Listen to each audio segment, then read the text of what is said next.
Blood is thicker than water, but it turns out money is the ultimate solvent. 3 years ago, my own family laughed in my face when I risked everything on a garbage business. Today, my company is worth $80 million, and they're bankrupt, begging me for a lifeline. It was November 2022, and the air inside my mother's sprawling Oak Brook, Illinois home was thick with the smell of roasted turkey and suffocating condescension. I was 28 years old, running on 4 hours of sleep a night, and completely terrified. I had just quit my stable, soul-crushing job as a mid-level logistics coordinator at a major shipping firm to start my own company. My sister Jessica and her husband Bradley Hale were the undisputed stars of the family. Bradley was a crypto entrepreneur and real estate visionary, or at least that's what his painfully curated LinkedIn profile claimed. They had just rolled up to my mother's driveway in a brand new matte black Porsche Cayenne. Jessica was wearing a Cartier love bracelet that cost more than my entire operational budget for the quarter. My business was decidedly less glamorous. I had developed a B2B software platform called EcoRoute Analytics. It was designed to optimize the supply chain for commercial food waste, connecting massive restaurant chains directly with industrial composting and biofuel facilities. It was unsexy. It dealt literally with garbage. But the math was solid, and the market gap was enormous. I had the code. I had a beta version, but I was out of runway. I needed exactly $15,000 to secure the necessary algebra space and finalize a patent filing before a crucial pitch I had lined up with a regional restaurant syndicate. I hadn't planned on asking my family for money, but desperation makes you naive. We were sitting around the mahogany dining table. My mother Barbara was pouring a $200 bottle of Cabernet that Bradley had brought, beaming at him as if he had personally cured a disease. "So, Bradley," my mother cooed, "tell everyone about the new property in Scottsdale." Jessica showed me the photos. It's simply breathtaking. Bradley leaned back, swirling his wine with a practiced air of arrogance. "It's a short-term rental play, Barbara. High-yield passive income. We're leveraging some of our crypto gains to diversify. It's all about creating a fortress of wealth. You have to be smart. You can't just work for a paycheck anymore." He shot a pointed, pitying look across the table at me. "Speaking of work, Elara, how's the little garbage project coming along?" The table went quiet. Jessica smirked, carefully adjusting her napkin. "It's actually a logistics optimization platform, Bradley," I said, keeping my voice steady despite the sudden spike in my heart rate. "And it's going well. In fact, I've secured a meeting with the Midwest Agri Holdings board next month. If they pilot the software, it could revolutionize how waste management fleets operate." "Revolutionize," Bradley repeated, letting out a sharp, barking laugh. "Right. Listen, kiddo. Tech is brutal. If you aren't building Web3 or AI infrastructure, you're just playing sandbox games. You're talking about tracking trash trucks. It's a multi-billion-dollar untapped efficiency market," I countered, feeling my cheeks flush. I looked at my mother, then at Jessica. "Actually, since we're talking about business, I wanted to ask you guys something. I'm at a critical juncture. I need a $15,000 bridge loan. Just for 6 months. I can offer a guaranteed 12% interest or equity. It's the final push I need to get the servers online for the Agri Holdings demo." The silence that followed wasn't just awkward. It was heavy with judgment. Jessica let out a dramatic sigh, setting her wine glass down. "Elara, are you serious? You quit a perfectly good corporate job with benefits to play startup, and now you're asking us to bail you out?" "It's not a bailout, Jess. It's an investment. Bradley just said he's dropping hundreds of thousands on investment properties. 15 grand is a fraction of what you just spent on your car." Bradley leaned forward, resting his elbows on the table, his smile vanishing. Ilara, let me give you a lesson in finance. Investors put money into winners. They put money into scalable, high-status assets. They don't throw 15 grand into a dumpster fire, pun intended. You have no revenue, no user base, and you're dealing with literal trash. I have the proprietary algorithm, I pleaded, my voice cracking slightly. I just need the infrastructure to prove it works at scale. You need a reality check, my mother, Barbara, interjected sharply. Her tone was like ice. Ilara, I told you quitting your job was a mistake. You've always had these pie-in-the-sky ideas. Look at your sister. She married a brilliant man. They're building a real future. You're pushing 30 and asking for handouts at the Thanksgiving table. It's embarrassing. The word hit me like a physical blow. Embarrassing. I'm not asking for a handout, I whispered. I'm asking for a loan. The answer is no, Radley said with finality, picking up his fork. I don't mix family and business, especially not bad business. Honestly, Ilara, you should cut your losses. I know a guy at an Amazon fulfillment center. I could probably get you an interview for a shift manager position. It pays decent hourly, Jessica giggled. My mother nodded in agreement. Take Bradley up on it, Ilara. It's time to grow up. I didn't eat another bite. I sat there for 20 more excruciating minutes, absorbing their thinly veiled insults and boastful stories about their upcoming trip to Monaco. When I finally excused myself, claiming a headache, no one tried to stop me. I walked out into the freezing November air and got into my beat-up 2009 Honda Civic. The heater was broken. I sat in the driveway, staring through the frost forming on the windshield at the silhouette of my mother's house, brilliantly lit and full of laughter that was likely at my expense. I gripped the steering wheel until my knuckles turned white, and I let the tears fall. But as I drove back to my cramped, freezing studio apartment in the city, the despair began to curdle into something else. Something hot, sharp, and unbreakable. They didn't just reject my business. They rejected me. They looked down on me as a permanent subordinate, a failure they could keep around to make themselves feel taller. I promised myself right then and there on Interstate 88 that I would never ask them for anything ever again. And more importantly, I would make them choke on their condescension. The next 6 months were a masterclass in human endurance. Without the $15,000 I had to bootstrap the server costs. I sold my Honda Civic and bought a heavily rusted Schwinn bicycle to get around. I maxed out 3 credit cards with predatory interest rates. I ate rice, beans, and whatever I could scavenge from the discount bins at the local grocer. I coded from 6 a.m. until 2 a.m., my eyes burning, my hands cramping. By March of 2023, I had a working prototype. It was held together by digital duct tape, but it functioned. I was ready for the pitch with Midwest Agri Holdings. But then, the unthinkable happened. 2 days before the pitch, I got a call from an independent angel investor. I had been quietly courting a man named David Miller.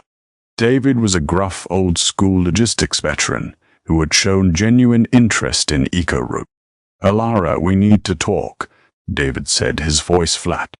I'm pulling my consideration for the seed round. My stomach plummeted.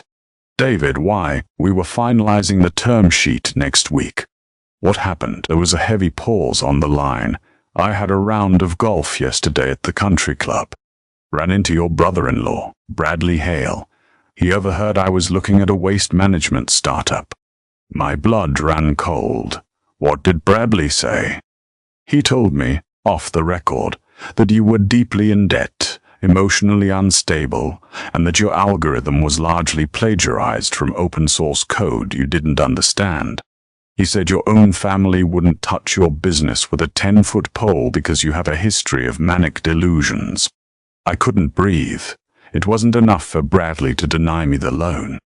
His fragile ego couldn't handle the possibility that the garbage girl he had humiliated at Thanksgiving might actually secure real backing.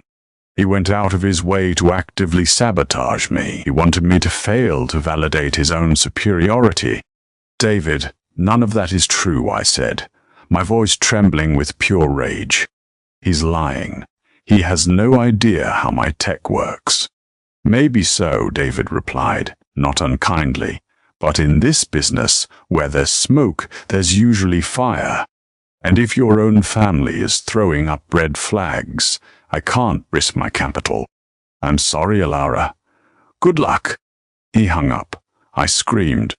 I threw my coffee mug against the wall of my apartment, watching it shatter into 100 pieces.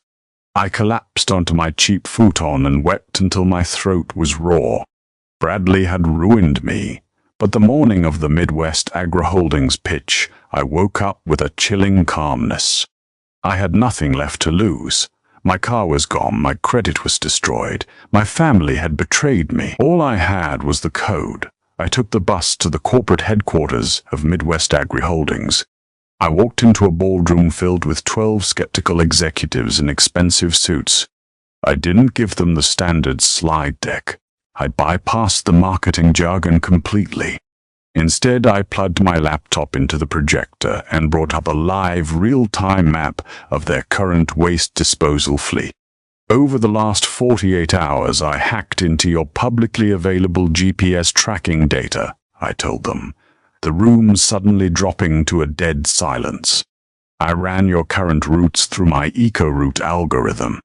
I clicked a button. The screen fractured into two maps, theirs and mine. "Your current routing system is costing you approximately $3.2 million a year in wasted fuel, overlapping paths and inefficient offloading at composting sites," I stated, locking eyes with their CEO, a stoic man named Arthur Peneligan. "My algorithm cuts your route time by 28% and reduces fuel consumption by 22%. I can save you $2 million in the next 12 months. And I can prove it right now on this screen." For 2 hours they grilled me. They threw every complex logistical variable they had at my software. Traffic patterns, vehicle load weights, union break mandates, facility processing limits. Every single time, EcoRoute processed the data and spat out a perfectly optimized cost-saving route. When I finished, Arthur Penhaligon leaned back, staring at me. "You're bold, Miss Jenkins," Arthur said, "and a little reckless, but the math doesn't lie. They didn't just pilot the software. They bought a 3-year enterprise license on the spot for $800,000, with 20% paid up front. That was the spark. Once Midwest Agri Holdings was on board, the dominoes fell. Within 6 months, 2 major fast food conglomerates signed on. Then a national grocery chain. The garbage business was suddenly a gold mine. EcoRoute Analytics wasn't just surviving, it was scaling at a terrifying, exhilarating speed. I moved the company out of my apartment and into a sleek industrial office space in downtown Chicago. I hired a brilliant team of developers. By late 2024, our annual recurring revenue, ARR, crossed $12 million. I paid off my credit cards. I bought a penthouse overlooking Lake Michigan in cash. But I didn't post a single photo on Instagram. I didn't update my LinkedIn. I remained completely silent on the family group chat, which was mostly dominated by Jessica complaining about her manicurist or Bradley posting cryptic quotes about the grind alongside pictures of his Rolex. I wanted them to know nothing. I wanted to build my empire in the shadows. Then, in early 2025, the landscape shifted. A massive global logistics conglomerate, Omni Freight International, approached me. They didn't want a license. They wanted the algorithm. They wanted to acquire EcoRoute entirely. The negotiation took 4 grueling months, but when the ink finally dried on a contract, EcoRoute was acquired for $85 million. As the sole founder who had refused to dilute my equity with venture capital, thanks in part to Bradley's sabotage forcing me to bootstrap. My personal payout, after taxes, was staggering. I was 31 years old and I possessed a level of wealth that Bradley Hale could only dream of faking. And then, just as I was settling into my new reality, the cracks in my family's perfect facade began to show. The crypto market took a massive, unprecedented dive, and the real estate bubble that Bradley had heavily leveraged himself into, it began to burst. The stage was set for the ultimate reckoning. It took exactly 8 months for Bradley's fortress of wealth to completely vaporize. The first domino was the catastrophic collapse of a major offshore cryptocurrency exchange in late 2024. Bradley had parked nearly 60% of his liquid assets on that platform, chasing 20% yield returns that anyone with half a brain knew were a Ponzi scheme. When the exchange froze withdrawals and the CEO fled to the Bahamas, Bradley's digital wallet went from being worth millions to absolute zero in a matter of hours. But the crypto crash was just the appetizer. The main course of his financial ruin was his real estate portfolio.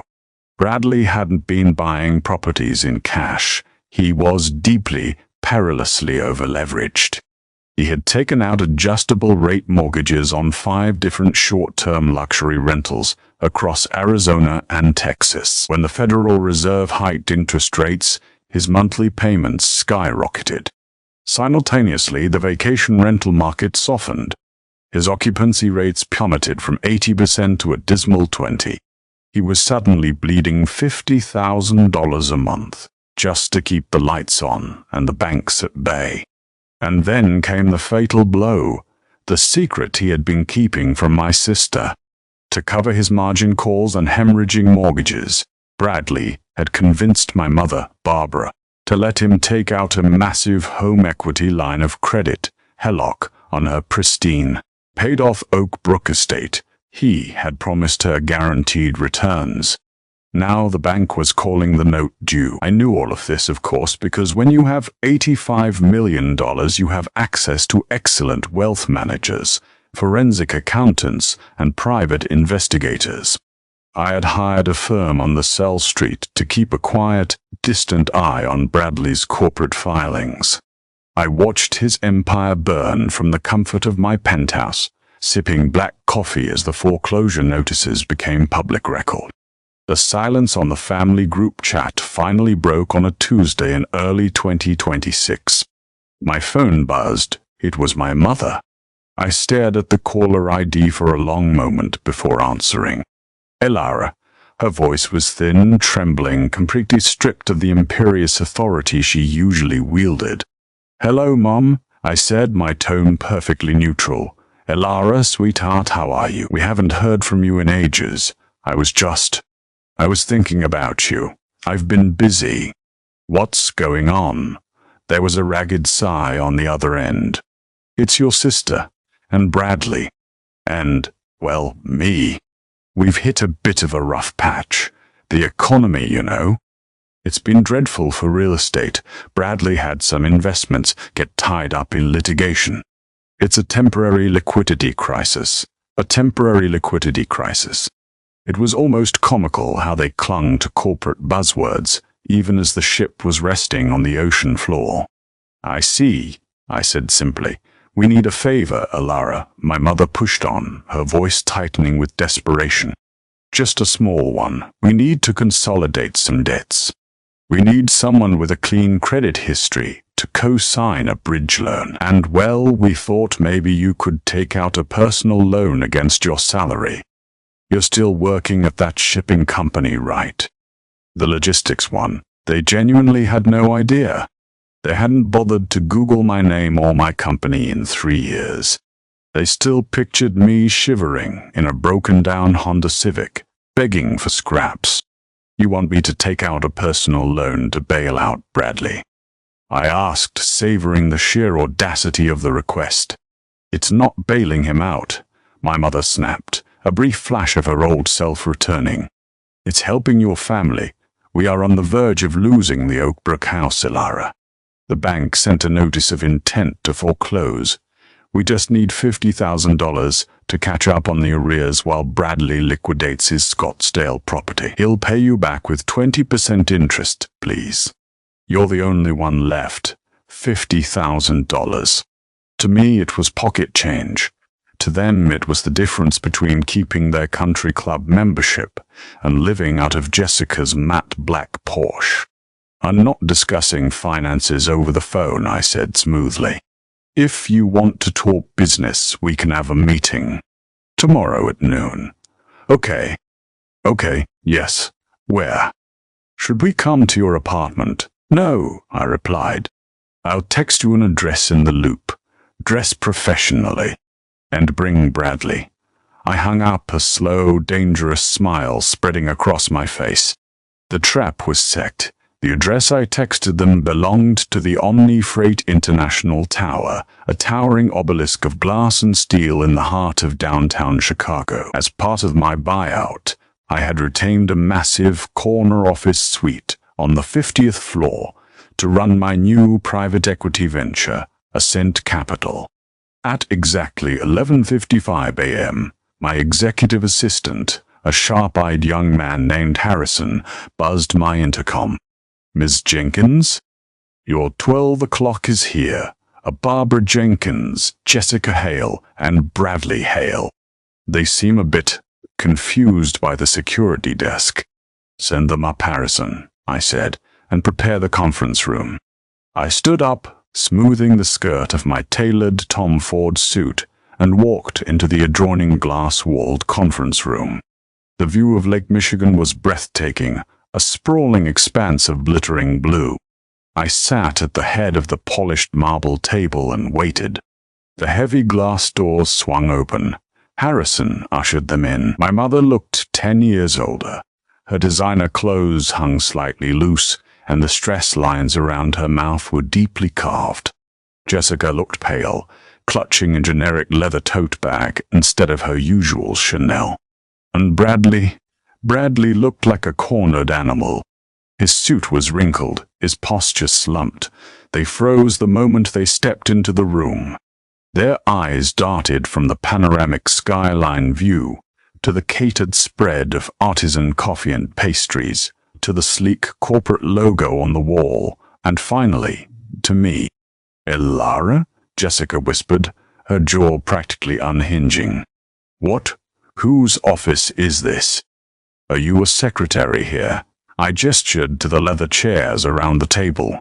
Sit down. They obeyed slowly, moving like they were underwater. Bradley kept looking at the door, clearly suspecting some sort of trick. To answer your question, Jessica, this is my office, I said, folding my hands on the table. Welcome to Ascent Capital, my private family office. Family office? Bradley scoffed nervously, trying to force a laugh. Elara, what kind of prank is this? Did you rent a WeWork space to impress us? We don't have time for games. The bank is breathing down our necks. I slid a sleek, leather-bound portfolio across the table toward him. Open it. Bradley hesitated and flipped the cover open. Inside was a copy of the Wall Street Journal article from 4 months prior. The headline was highlighted in yellow. Harmony F-Rate acquires logistics, startup Geekaroot analytics a $485 million $485 million in cash. Founder Elara Jenkins returns, sole equity. Bradley's eyes scanned the page. He stopped breathing. All color drained from his face, leaving him looking like a wax mannequin. He read it again, and again. 85.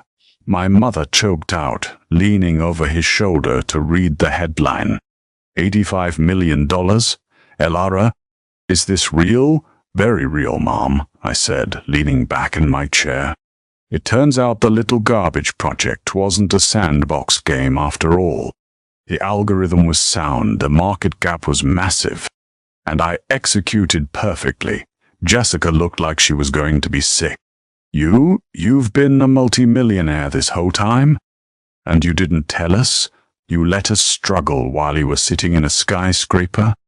I was busy, I said, echoing my words from the phone call. Building my fortress of wealth. Isn't that what you called it, Bradley? Bradley finally looked up from the paper. The arrogance that usually defined his features was entirely gone, replaced by a frantic, sickening greed. Suddenly the math clicked in his head. $50,000 was nothing to me. I could wipe out all his debts with the stroke of a pen. Alara, Bradley started, his voice dripping with sudden, repulsive affection. This is incredible. I always knew you had a brilliant mind. I always said it, that Thanksgiving. I was just playing devil's advocate. I was pushing you, testing your resolve. And look, it worked.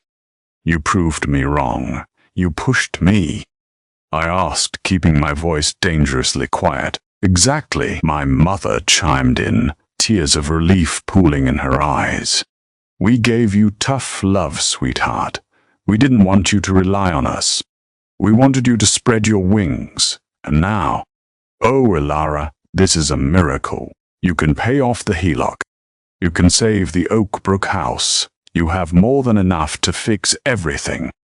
I looked at the three of them, the absolute delusion, the pathological inability to take accountability.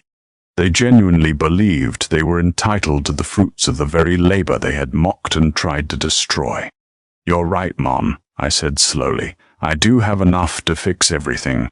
I could write a check right now that would clear the mortgage, pay off Bradley's margin calls, and put you all back in the country club by dinner time.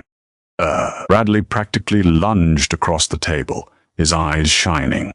Thank you, Alara. I swear I'll pay you back. I have a new Web3 venture in the pipeline. It's going to be massive. But I'm not going to give you a single dime, I interrupted, my voice dropping to a whisper that echoed like a gunshot in the silent room. The relief vanished from their faces, replaced by pure shock. What? My mother gasped. Alara, you can't be serious. That's my house. That's your childhood home. It stopped being my home the day you told me I was an embarrassment for asking for a fraction of what you threw at Bradley's scams, I said, the years of repressed anger finally sharpening my words into blades. But this isn't just about Thanksgiving. This is about David Miller. Bradley flinched violently. He pulled back from the table as if it had burned him. Who is David Miller? Jessica asked, looking frantically between me and her husband. David Miller, I explained, never breaking eye contact with Bradley, was the angel investor who was prepared to give me the seed money I needed when my own family refused. He was ready to sign the term sheet until he ran into Bradley at the golf course. My mother frowned. Bradley? What did you do? I'll tell you what he did, I said. He cornered David. He told him I was mentally unstable. He told him my code was plagiarized. He explicitly sabotaged my company behind my back because his fragile ego couldn't handle the idea that the sister-in-law he loved to humiliate might actually succeed on her own. Jessica stared at Bradley, horrified. Bradley, is that true? Did you try to ruin her business? Bradley stammered, wiping sweat from his forehead. I was looking out for David. He's a friend. I didn't want him investing in something risky. You maliciously tried to bankrupt me, I stated coldly. You forced me to max out credit cards and sell my car just to survive. By the grace of God and my own sweat, I secured an enterprise contract before I starved. But you tried to drown me, Bradley. I stood up, placing my palms flat on the cold marble table. Let me give you a lesson in finance, Bradley, I said, repeating his exact words from 3 years ago. Investors put money into winners. They don't throw capital into a dumpster fire. You are a dumpster fire. You have no real assets, your portfolio is a scam, and you are dealing with literal fraud. I turned to my mother. Mom, you co-signed his loans. You bet on the wrong horse. I'm sorry you're losing the house, but I don't mix family and bad business. You're a monster, my mother hissed, her face twisting with venom. You would watch your own mother be thrown out onto the street? After all I've done for you? You laughed at me, I replied, feeling no guilt, only a profound, liberating emptiness. You told me to take a shift at an Amazon warehouse and grow up. Well, I grew up, and my money is my own. I pressed the intercom button on the table. Harrison, the Hale family is leaving. Please have security escort them to the lobby. You can't do this, Bradley shouted, slamming his fist on the table as the glass doors opened behind them and two large security guards stepped in. Elora, please. They're going to indict me for the loan applications. I'm going to prison. Then I suggest you secure a very good public defender, I said, turning my back to them and looking out at the magnificent view of the city I had conquered. I listened to their screams, their pleas, and their curses as security dragged them out of my corporate suite. The heavy glass doors clicked shut, cutting off their noise entirely. The silence that followed wasn't heavy or awkward. It was the beautiful golden silence of absolute victory. Blood might be thicker than water, but it washes away just the same when you open the floodgates. If you enjoyed this story of ultimate karma and undeniable revenge, don't forget to smash that like button. Have you ever had toxic family members try to crawl back after you succeeded? Tell us your story in the comments below. Make sure to share this video with anyone who needs a reminder to never give up. And subscribe to the channel for more incredible real-life drama.